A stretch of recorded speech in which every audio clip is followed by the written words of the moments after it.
ये क्वेश्चन 1993 में पूछा गया था। इस क्वेश्चन में बेसिकली हमको एक हेमिस्फेरिकल बॉल गिवन है ACB और एक स्ट्रिंग A से B अटैच करी गई है। 2 पॉइंट्स A एंड B, इनके बीच में एक स्ट्रिंग अटैच करी गई है।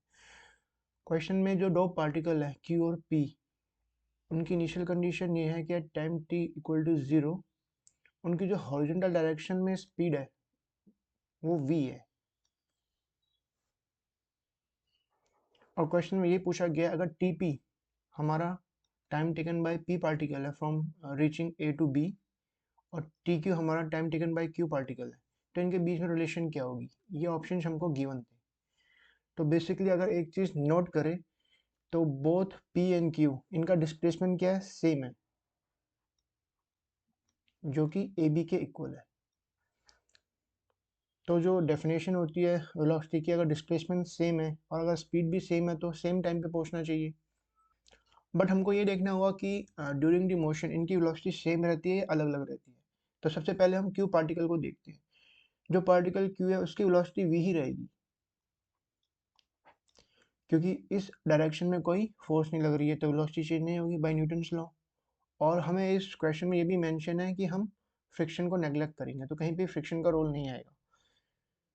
तो बेसिकली Q पार्टिकल कितना टाइम लगेगा, AB बाई V हमें टाइम लगेगा। सो जो TQ होगा बेसिकली हमारा AB बाई V होगा। अब हम देखते हैं P का मोशन। P का मोशन थोड़ा सा इससे कॉम्प्लेक्स है।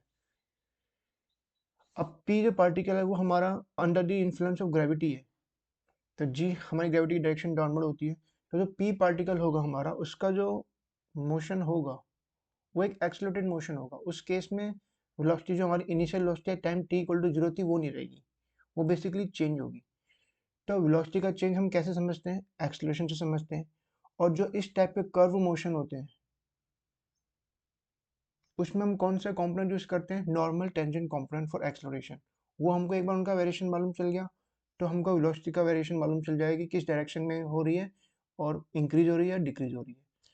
तो अब हम इसके जो नॉर्मल कंपोनेंट होते हैं, एक्सेलरेशन कंपोनेंट होते हैं, उनको देखते हैं। सबको मालूम ही है जो नॉर्मल कंपोनेंट होता है वो अलोंग सेंटर होता है,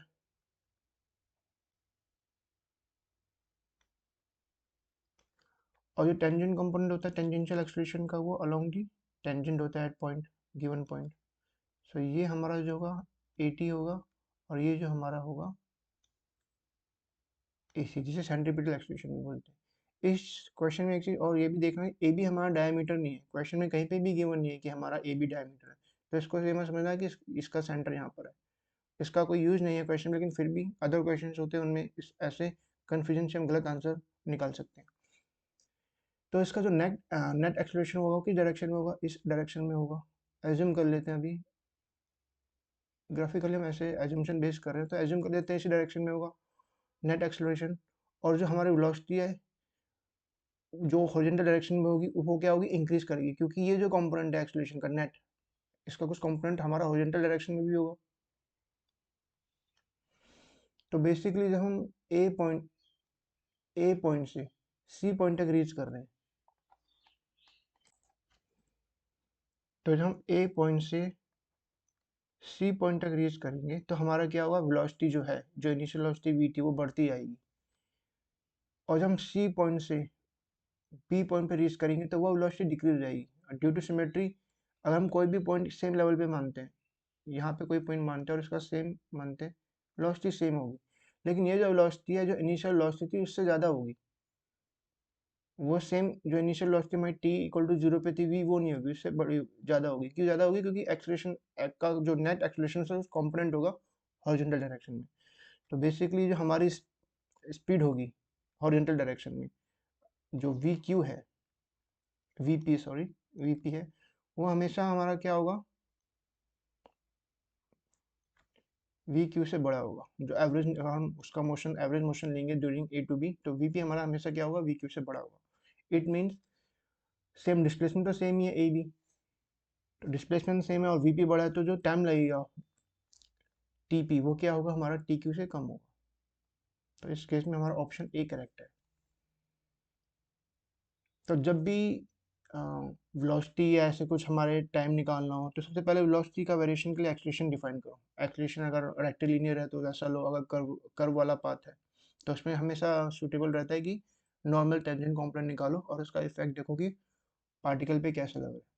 तो इस अप्रोच से हम इसको डायरेक्टली सॉल्व कर सकते थे। अगर इसमें हम कंफ्यूज हो जाते कि हम पी पे पहले फ्री बॉडी डायग्राम बनाएंगे, वो सब करेंगे, तो इसमें अलग से कॉम्प्लेक्स हो जाता। सॉल्यूशन तुम निकाल लेते लेकिन टाइम ज़्यादा लगता। तो जहाँ पे काइनेमेटिक्स की बात हो रही है, उसको कोशिश करो कि काइनेमेटिक के फंडे से इसको जल्दी से जल्दी आंसर उसका निकाल सके। तो इस वाले अगर क्वेश्चन में कोई डाउट है तो कमेंट में पूछ सकते हो।